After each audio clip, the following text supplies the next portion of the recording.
Good afternoon. It's Friday, the 22nd of June 2018, just after 1 o'clock. Welcome to UK Column News. Your host today, Mike Robinson, myself, Brian Gerrish, and we're also joined by David Scott and Robert Green, and they'll be talking to us by live video Skype link from, of course, north of the border in Scotland. Blue sky here today, Mike. Absolutely, but dark clouds approaching apparently because, last November or October, I think perhaps it was, Donald Tusk, if you remember, was standing up in the European Council and I paraphrase him slightly here, saying, "I will create an EU treasury by June and woe betide anyone who gets in my way." Well, a few people have gotten his way, but just as a reminder of what he actually said, let's just have a quick look at this. I will do everything in my power to take the first very concrete steps by June towards establishing the European Monetary Fund and strengthening the stability of the banking union. I still believe that it is possible. In June, it will become clear if I am an incurable optimist. But one thing I can promise you today.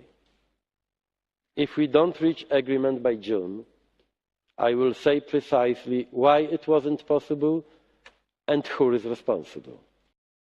I'm looking forward to finding out who was responsible and why it wasn't possible, because it hasn't been possible just yet. This was the document, and the question that we raised at the time was, what is the European Monetary Fund?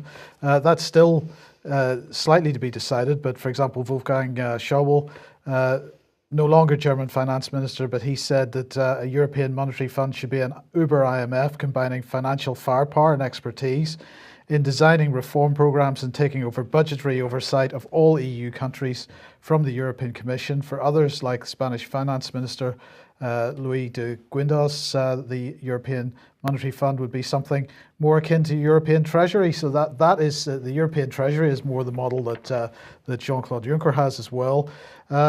And alongside that, of course, comes the European Stability Mechanism, banking union, and so on. Now, why are we talking about this today? Well, because this week, Bruno Le Maire, the French finance minister, was using really the situation between the United States and Iran as an excuse for pushing forward this policy. He's saying that the European Union absolutely needs its own treasury. He's, of course, one of Donald Trump's biggest critics over Trump's decision to exit the nuclear deal with Iran. And he believes that French companies will stop operating in Iran because of United States sanctions. And these sanctions are on Iran, of course, but Secretary of State Mike Pompeo had said absolutely that we will hold those doing prohibited business in Iran to account. Anytime sanctions are put in place, countries have to give up economic activity. So the French are pretty upset about this. They don't want to give up economic activity in Iran. And so Bruno Le Maire saying they cannot be paid, this is the French companies, because there's no sovereign and autonomous European financial institution that can protect them from the sanctions. And he said that EU leaders have attempted to mitigate the impact of US sanctions on European businesses through a statute that they passed, which barred companies from paying fines, but that isn't really going to work. And so he has said, our priority is to build independent, sovereign European financial institutions that would allow financing channels between French, Italian, German, Spanish, and any other countries on the planet. It's up to us Europeans to choose freely and with sovereign power who we want to do business with. The United States should not be the planet's economic policeman, is what he said.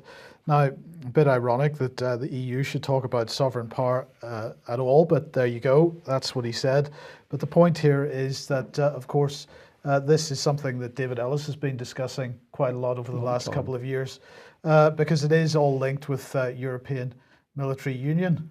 And speaking of that, we have a short clip here from the Irish Parliament, where Catherine Connolly, who is an Irish TD, Jean-Claude Juncker was visiting the Irish Parliament and she had this to say. President of the Commission, you're welcome here today and you have received a very hearty welcome. It's not the same thing as saying that we're all of the same opinion in relation to where Europe is going. Certainly it's increase on defence and going down the road of a European army, which you've clearly articulated. I am certainly a committed European, intimate connections with my family with various countries in Europe, but I will not stand over a European Union that's going down the militarisation route, a European army, putting vast amounts of money into a European Defence Fund and agency, while at the same time becoming a fortress Europe. Yesterday we condemned the President of the United States, rightly so, with a unanimous motion. I condemn the European Union in the same manner for our approach to militarisation. Well, pretty strong words. My reaction to that, it must have been about 2 or 3 years ago, Mike, and I can't remember the lady's name, but there was a young lady stood up in the Irish Parliament there and spoke out very strongly. This lady is doing it. How is it that we haven't got this quality of people in Westminster? A very good question, but perhaps within the military, things changing slightly. This is Julian Thompson. Is he still in charge of the Marines? Oh no, good. No, he's retired officer. Yeah. Right. Saying exactly what David Ellis has been saying for quite some time. The quote here, retweeted by Veterans for Britain, is that the current proposal is to stay in the European Defence Fund and the European Defence Industry Development Programme, which are in turn attached to significant further commitments under EU authority, stay in them, and we effectively would not have left the EU.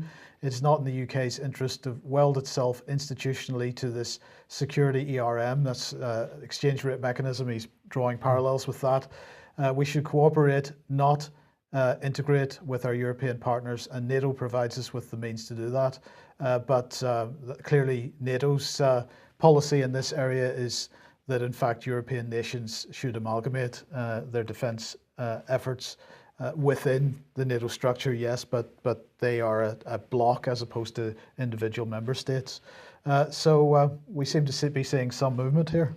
I think this is very significant, Mike, and I'm going to say it nicely in this case because Julian Thompson has done a lot of good work, but many of the very senior officers, they're sort of embedded in the establishment. They believe that good men and women serve the Conservative Party, and it's taking them a lot of effort to break out of that mentality and start to look at things afresh and say, well, actually, Theresa May is simply lying to the British nation, talking Brexit, but stitching us into this unified EU military structure.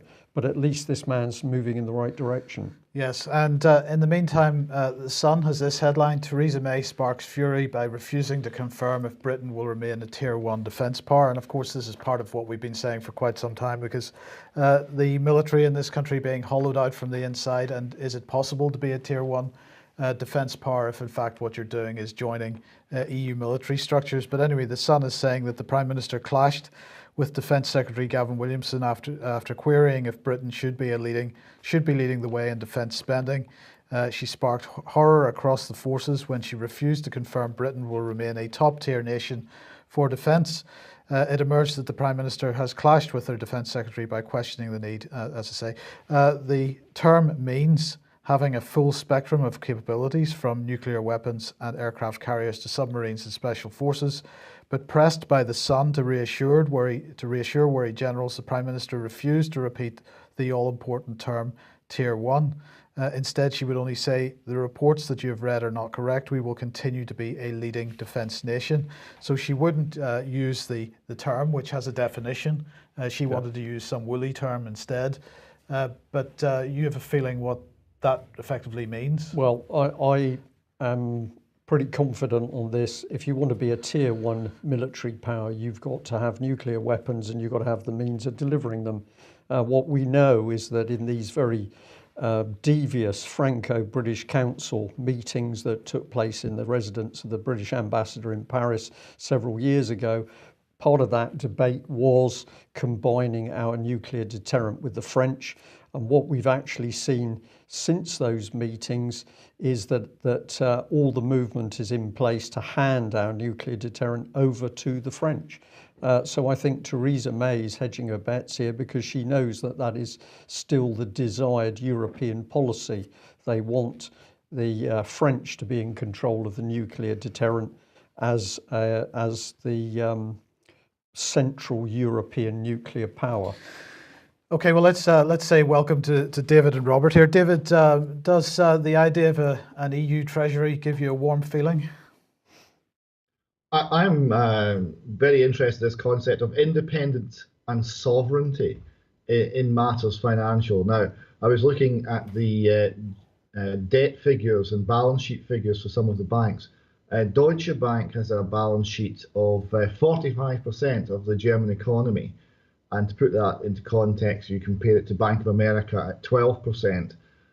It's enormous. So does that what independence and sovereignty means? That they're actually now so indispensable and so too big to fail that in fact they're more important than countries? Yes, indeed.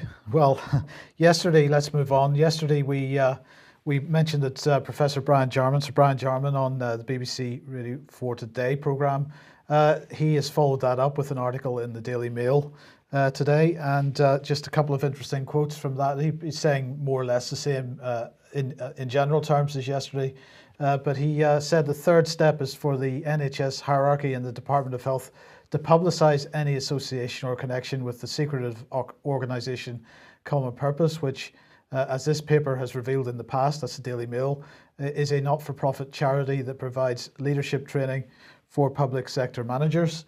And it goes on to say complaints used to be made with some justification about Masonic influence in the public sector, especially the police and local government. Common Purpose seems to be a new version of this. Yeah. So that's pretty much pretty clear, and it's good to see at least one mainstream outlet taking him up on this. Well, I think this is fantastic, Mike. Let's remember that the Daily Mail led to the original exposure in the mainstream press, at least those years ago. Can't remember how many it was now. I'm going to guess about 2013 it was. 2013, yeah. Right. And they published 11 pages. The Telegraph followed. The Guardian even had some material, The Sun, and I think the Mirror as well. But now we're back on the trail of Common Purpose because we're talking very serious issues. We're talking the breakdown of the NHS. We're talking about unnecessary deaths. And Sir Brian Jarman is quite rightly pointing a finger at Common Purpose, which has been boasting of its ability to get in and transform the management structure of the NHS, including using disruptors effectively. So for this now to come back in the mainstream is really excellent. Quite a surprising article in the Guardian here. It's actually a letter, but I'm pleased to see that they've published it. It's a couple of days ago they published this. Profit drives the UK child protection industry, and it's just worthwhile reading a little bit of this. They say the letter says social workers escorted by police take terrified children from their mothers every day. This is subheadlining. Headline right: Nina Lopez-Jones, Anna Neal, and Kim Sparrow, many going into the 80% of children's homes and 40% of foster care that have been privatised. There's a widespread condemnation at Donald Trump. Separating immigrant children from their families, the letter says, but in the UK, away from the public gaze, social workers escorted by police take terrified children from their mothers every day. Louise Tickle urges a complete reset of attitudes in children's social care, away from removing children and towards supporting families. Our self-help mothers group receives calls daily from desperate women whose children or grandchildren have been removed or being adopted against their will. Forced adoptions are the highest in Europe on speculative and biased assumptions of emotional harm and neglect.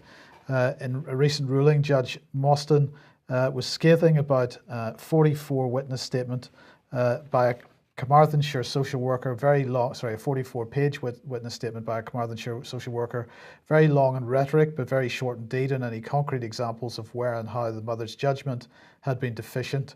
Examples of emotional harm he rejected as inconsequential and trivial, including failing to take her son out for ice cream and to arrange for him to have a haircut he liked. And so it goes on. I'd recommend people read this. Of course, it's echoing many of the points that we've been making for a very long time, Brian. I'm glad to see one judge taking a stand on this. Unfortunately, that doesn't seem to be the case across the system. The headline talks about it being a child protection industry, and I think that's exactly what it is. Well, there's no question that that's what it is because of the huge sums of money. We calculated that for one court case for each of the 68,500 children in care, the average cost of that court case would be about £250,000 with all of the people involved. That gives you a baseline industry of 19 billion, and that is before you get into the sexual abuse and profiting of the children in pretty unpleasant ways. So this is a massive industry.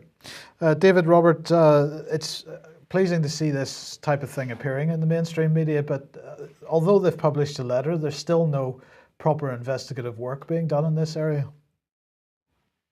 That's true. I think it is a significant point that the Guardian, right? This is a left-wing Guardian, and they've been traditionally pro the state and against the family.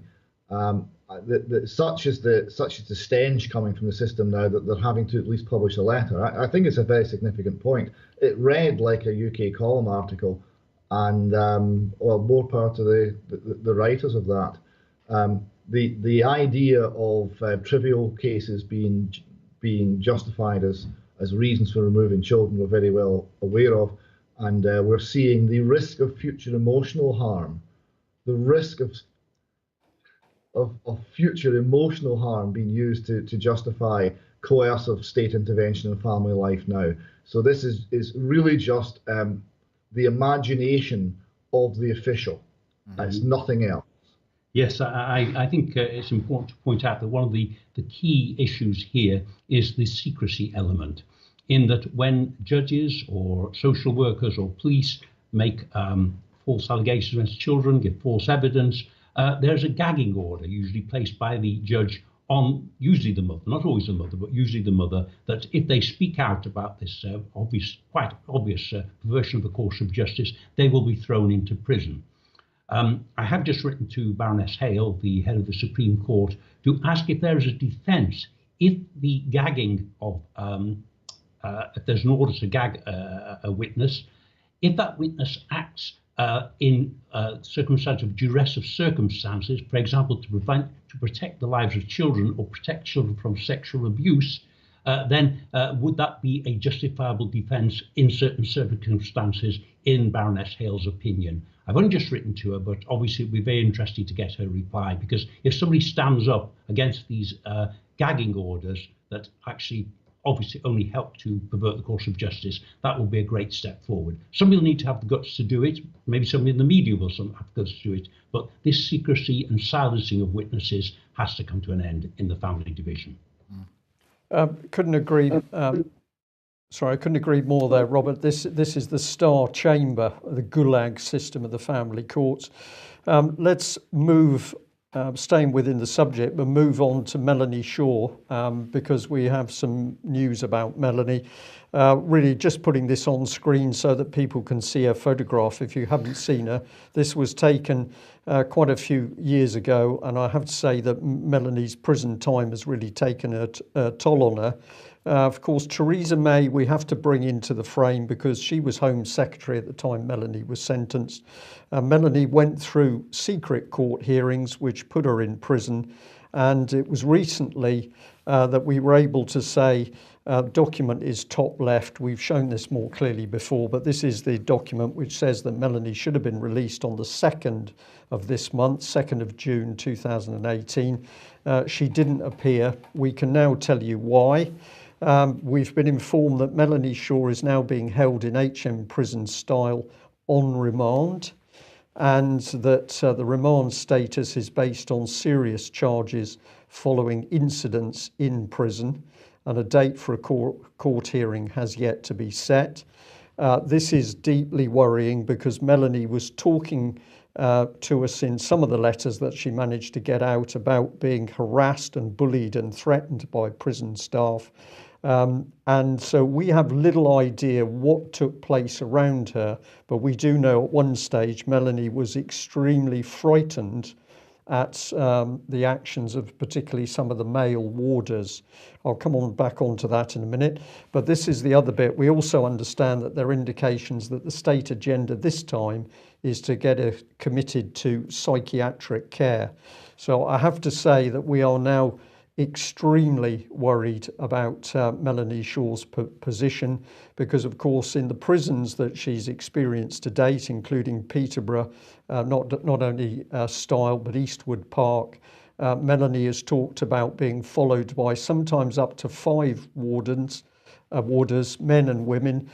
She had to leave the door open while she went to the toilet, even with male warders present. She's talked about being threatened in her cell. She's been denied medical treatment, and she spent over 18 months in solitary confinement. We believe that all of those tactics were designed to break down her mental state.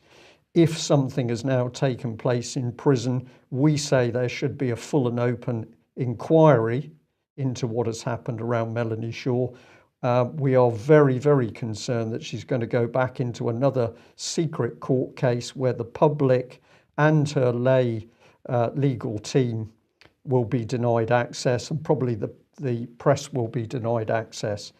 That is the most we can give you at the moment. We do know some other information about the charges, but we feel at the moment it's not our place to talk about that. But everything seems to be lining up to say that Melanie Shaw is going to be kept in prison or in a psychiatric unit. Our guess is until the whole of the independent inquiry on child abuse is finished, and then of course Melanie can be simply dumped off to one side. If anybody wants to write to Melanie at the moment, here's her address back up on screen: Melanie Shaw, A4126 DE, HMP Style, Wilmslow, Cheshire, SK9 4HR.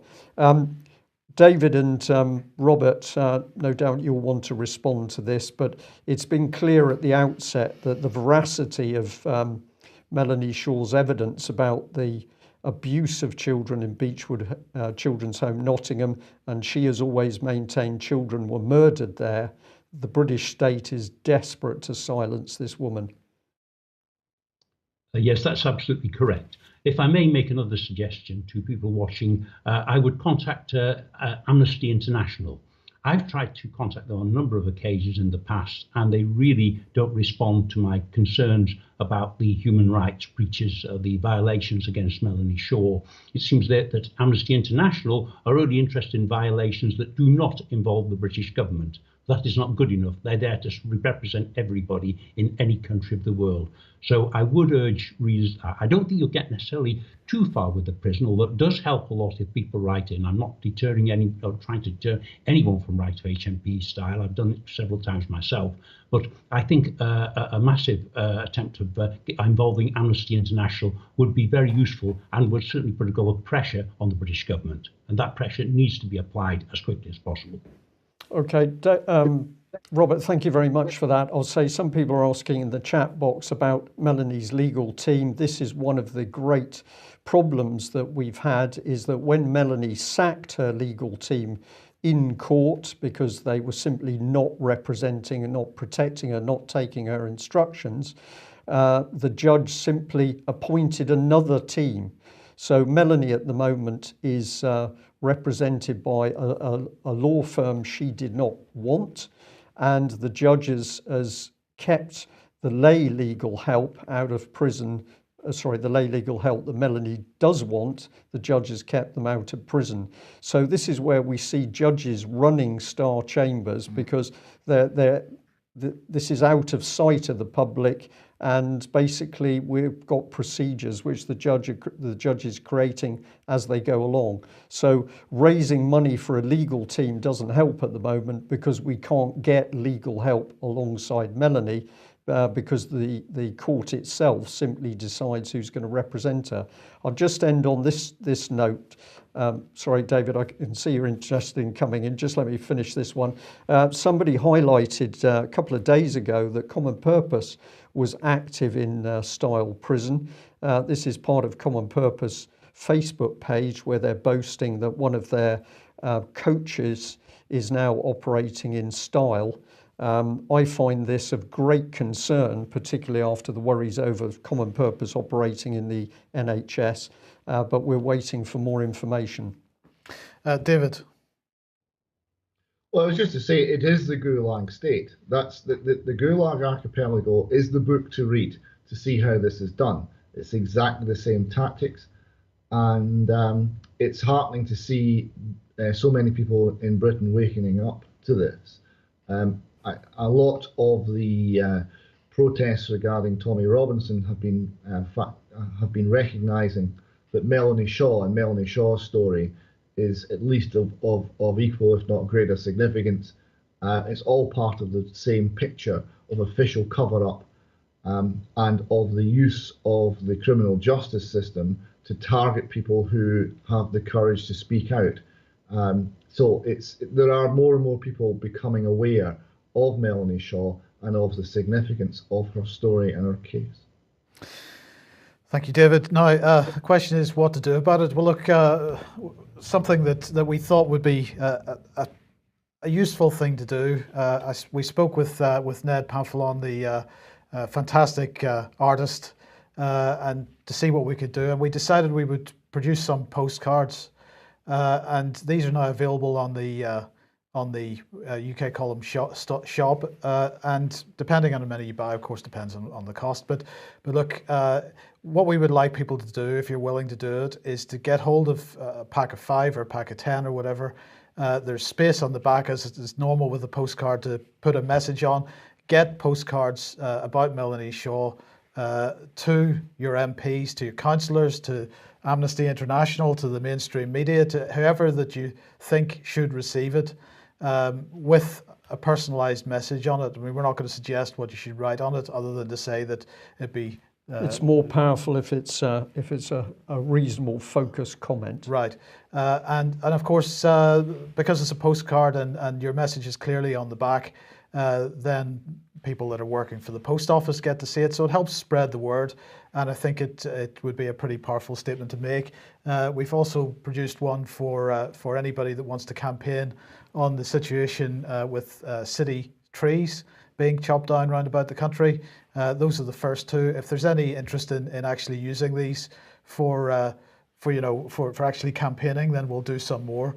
But we'd be very interested in seeing what effect that might have if people took that up as an active campaign. Yeah, and these communications to officials and MPs, a lot of people say to us, I wrote to my MP, but I didn't get a reply.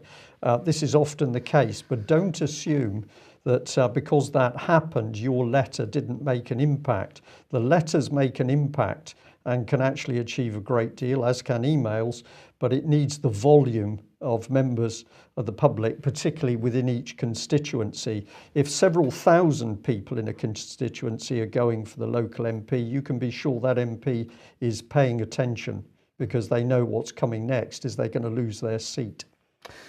Right, just a few reminders. First of all, Ian Crane's crowdfunder for to go into court to deal with the fracking injunction legal challenge. This is the Quadrilla injunction, which is attempting to prevent any legitimate protest at Quadrilla fracking sites. And of course, the concern is, and the likelihood is, that if they should win this injunction, that would set a precedent. So this is a very important effort by Ian and the other people involved. And if there's any way for people to support, please do get involved in that. Reminder that AV9 DVDs are available on the UK Column website at this price, only for 1 more week. So get hold of yours if you can. And the Reverend Andrew Ashdown speaking in the Rye Bakery in Frome tonight. Andrew Ashdown absolutely deserves support because he is doing some fantastic work in Syria and promoting Syria. So please get along to that if you can. And finally, David and Robert, obviously the Fresh Start Foundation, you are both involved. Robert, you're speaking. Just give us a brief update on this. Well, this is very interesting because this is Aberdeen. there's already been threats made on social media by certain parties with an interest in Satanism that Robert Greene will be arrested if he goes to Aberdeen. And it's obviously been a concern that what happened before. There's an existing non-harassment order on Robert. It's essentially perpetual, and it names the people, or some of them, that Holly Gregg named as abusers, and it puts a requirement on Robert not to harass these people in any way. Now, what happened before was he was convicted under this order of contravening this order, ultimately because he sent one letter to Alex Salmon's constituency office, which is an Aberdeen postcode, and that seemed to be enough. Now, during the run-up to the trial on that, and when Robert was on remand, the information that was put forward by the state, by the Crown Office and Procurator Fiscal Service, was very voluminous. It might surprise you, gentlemen, to find out that there was 666 pages of evidence, precisely, against Robert, and it was principally nonsense. So there is a concern that there would be malicious allegations. There is a concern that there would be claims that Robert's doing things that contravene this order. So I think it's worthwhile just being absolutely clear. Robert's going to Aberdeen to speak on behalf of the Fresh Start Foundation. He's going to speak on subjects to do with campaigning, to do with protecting children in the general sense, and to do with how the establishment works to cover up crimes and to target whistleblowers. He is not speaking about the Holly Gregg case. He's certainly not going to mention any of the people named in the order. He's not going to harass anyone. He's not even going to be talking about his own case, because that's now with the Scottish Criminal Cases Review Commission. So it's essentially sub judice, and we're hoping that that goes back to the High Court for an appeal. So there is absolutely no reason for any action to be taken against Robert Greene. The Fresh Start Foundation, as you know, will not be naming anybody accused of anything unless either it's been convicted, or it's been published in the press, or it's been indicted by a grand jury. So we are standing on the law and we are acting absolutely lawfully. So there's no reason for any intervention there. So we feel we're safe. But if anything happens to Robert Greene in Aberdeen, everyone should know that it's absolutely nothing to do with anything he has said or we have said. If any action is taken against him, it's for entirely unlawful reasons. Okay, thank you, David. Now, you have published an article on the UK Column website today. Well, it's actually dated May, but we just published it today. This is a talk that you gave at a previous Fresh Start Foundation event, Scotland's Secret Shame. This is pulling together some threads of information we've already received, and it was done very much on the spur of the moment, but sometimes these things are best done that way. And it looks at how the system operates and how the silencing of whistleblowers, of people who want to fight against child abuse, and of the abuse of those harmed by abuse themselves actually works. It looks at how the system has made children into currency. And it's essentially where we are today in the Fresh Start Foundation in understanding the thing that we're investigating and understanding the fight that we're in. So I would ask people to have a look at that. It was it's a transcript made by Alex Thompson of a speech that I gave, very much off the cuff, but everything was fresh, and I think it comes across as a reasonable summary of where we are right now. Okay, now let's just have a brief look at some Scottish news. And well, the issue of freedom of information in Scotland, this seems to be coming to a head now, where clearly, well, the headline there is SNP accused of breaking the law on the public's right to know. Yes, this is fallout from the revelation that if you ask a freedom of information request in Scotland, particularly if you're a known troublemaker being journalist, campaigner, anyone who's caused the state trouble in the past, including my dear wife, actually, your Freedom of Information request gets circulated around a great many special advisors to the government, and the special advisors coordinate the response so that you're not getting the truth, you're getting the reduced truth that the government wants you to have. Well, it transpires that this is long-standing policy, and it also transpires, you see in these next headlines, the Scottish Daily Mail has made a major investigation of this, and it transpires, it's not just the central government.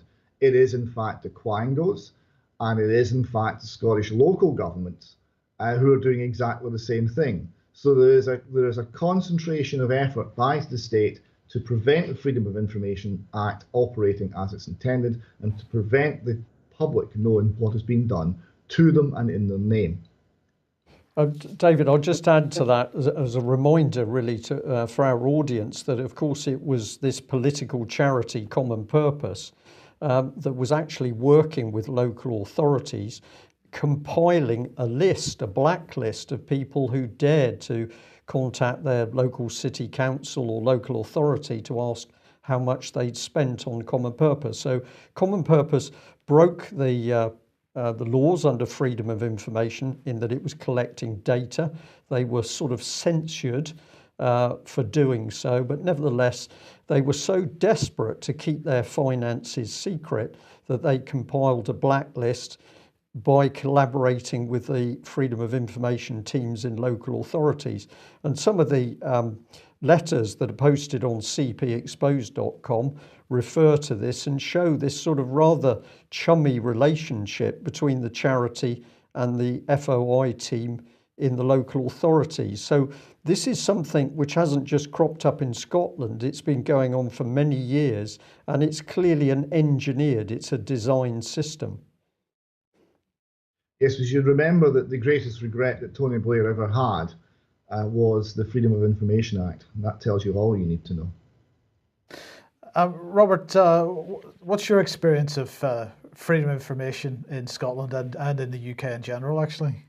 Well, it doesn't normally exist in any important case. So if there's something really important that goes on that might incriminate senior people in the government or the legal system or police, you will find that almost certainly your request will be blocked in some way after being sort of led around the houses for many times. What I would just like to say, I know we're very limited to the time we have today, but as David mentioned, I've got a formal complaint into the SCCRC, that's the Criminal Cases Review Body. And although we've put a lot of very good information in with great assistance from David, there is some crucial information that is currently being withheld by the Scottish Courts Tribunal system, which is crucial to my defence. I'll mention just one very brief to do with audios and transcripts, and I'll mention this very briefly and how it came about for those who don't know about it. We decided, my legal team and I decided that a crucial witness for the defence at my trial in 2012 should be none other than Elise Angelini, the former Lord Advocate of Scotland and former colleague, ministerial colleague of Alex Salmond and Nicola Sturgeon.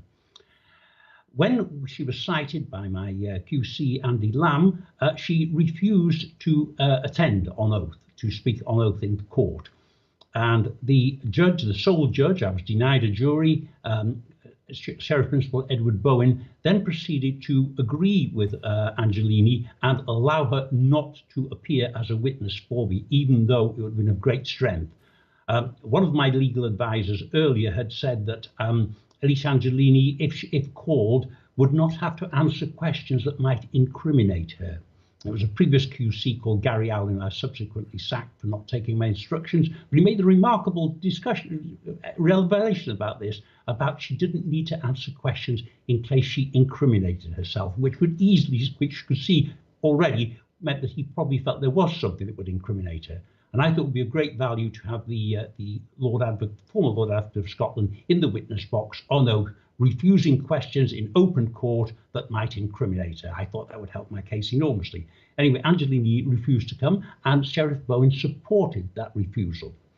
Now, on the 24th of January, of course, as I predicted he would, because I was not being dealt with fairly in any way at all, decided to convict me. And then I had to attend a sentencing hearing on the 17th of February 2012. In that time, I had discovered that Sheriff Constable Edward Bowen had for 10 years been over the same business, the Northern Lighthouse Association, for 10 years with Alicia Angelini. He was a business colleague of his, and he had concealed this from the court. So when I went for the sentencing hearing, I challenged the SP Bowen immediately on this, that he had concealed evidence, and felt that he should recuse himself and should never have allowed to take the case in the first instance. He got very angry about this, and then came after about a 15-minute break, came back into court and made a terrible character assassination on me, completely in conflict to all the expert witness evidence on which I had relied. It wasn't my opinion; it was the expert witness evidence that was on the Holy Grail case that was of importance. During the course of this attack on me, he seemed to lose control and uttered the words to this effect: "How dare you, an Englishman, come here to Scotland to tell us what to do? We know how to run the justice system here in Scotland." Now, consequently, I was jailed. He gave me the maximum sentence possible for a breach of the peace. And in due course, I received what was supposed to be a transcript of this sentencing statement.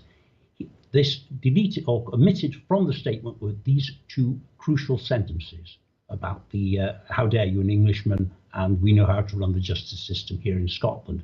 Clearly, quite apart from all the other blatant bias, I believe, has been shown in the case against me by Sheriff Principal Bowen, the fact that he made a racially discriminatory comment about me would immediately cause him not to be suitable for the case anyway, because he was just demonstrating personal bias against me and should never have been allowed to do the case. Now, the key thing following that is that I got some support actually to try and get hold of this document, and an investigation was led on the orders of Lord Easy by Lady Anne Smith. And consequently, I went up to Lady Anne Smith, met her in Edinburgh as part of the investigation, and she claimed that the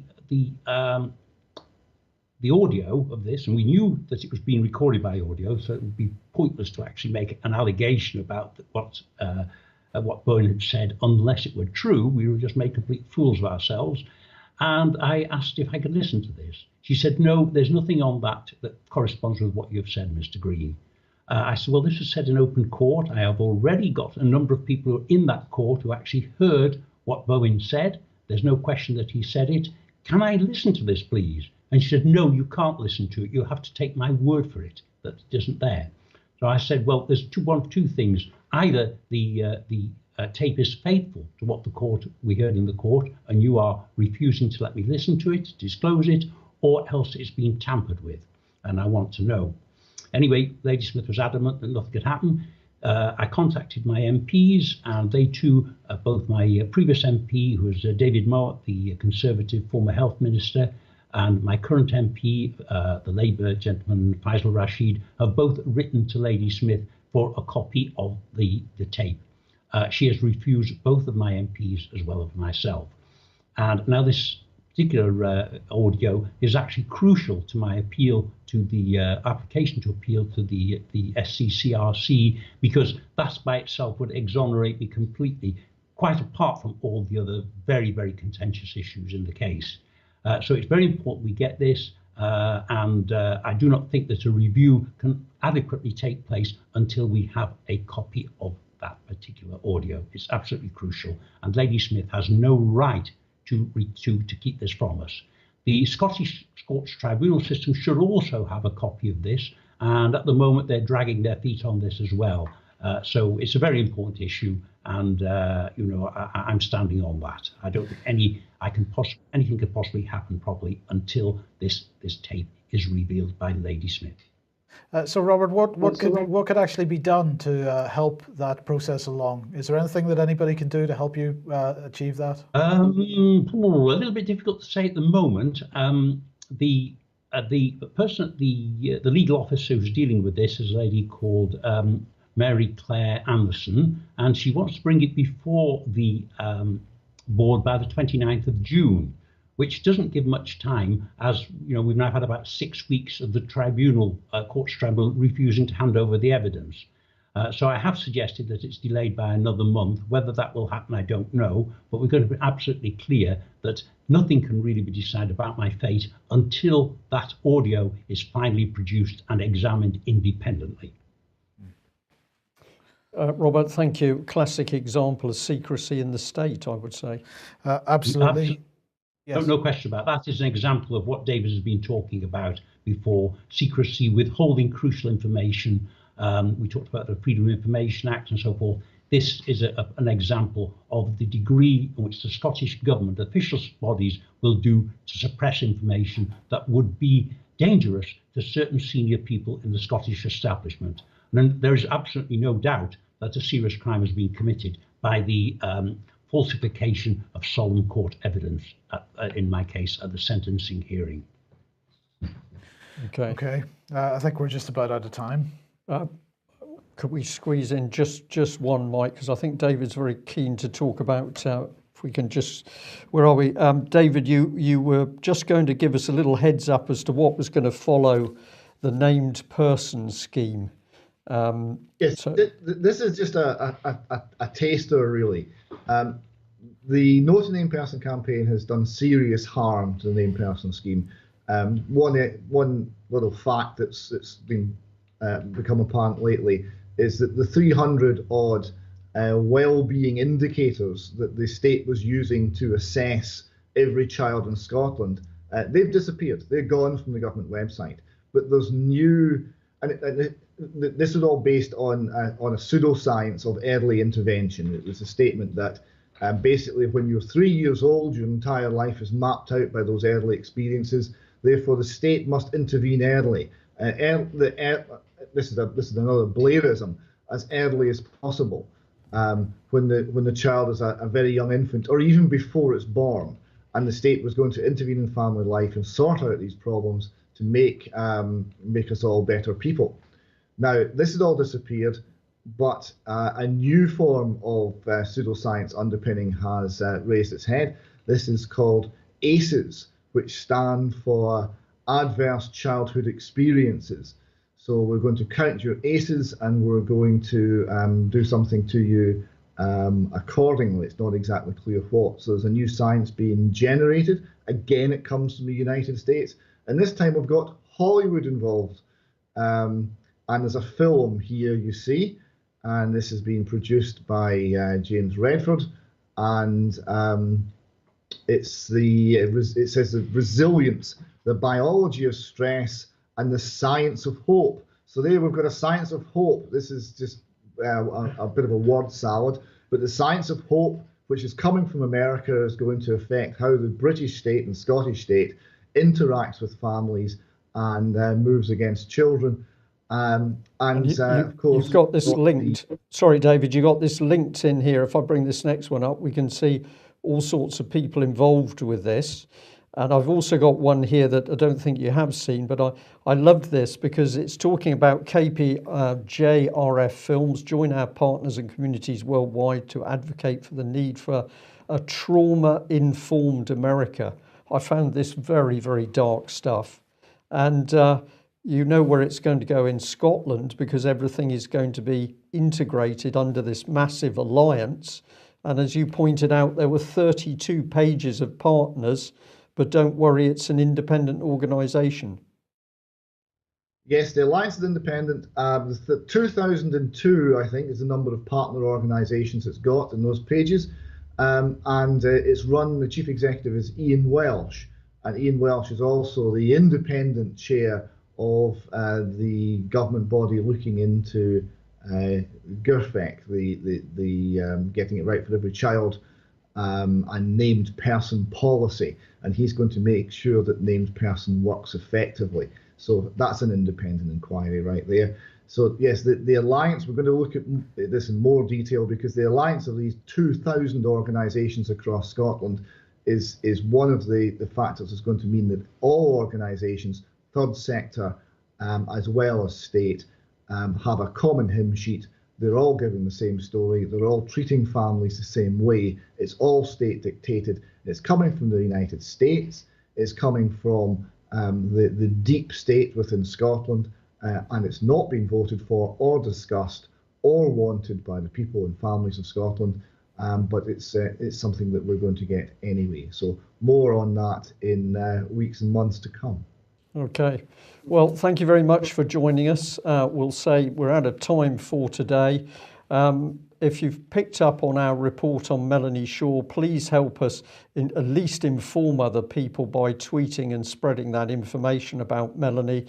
We say she forms a focal point. We, of course, remember all of the other survivors of child abuse, but Melanie Shaw at the moment really is an example of how bad it can be when the British state really puts the pressure on people for telling the truth. So if you can help us publicise this lady, please do. We'll leave it there. Thank you very much for joining us. Remember those postcards. And if you're not already a subscriber to UK Column, please consider taking out a subscription, as we can only do what we do with your financial support. Thank you very much for joining us. Bye-bye.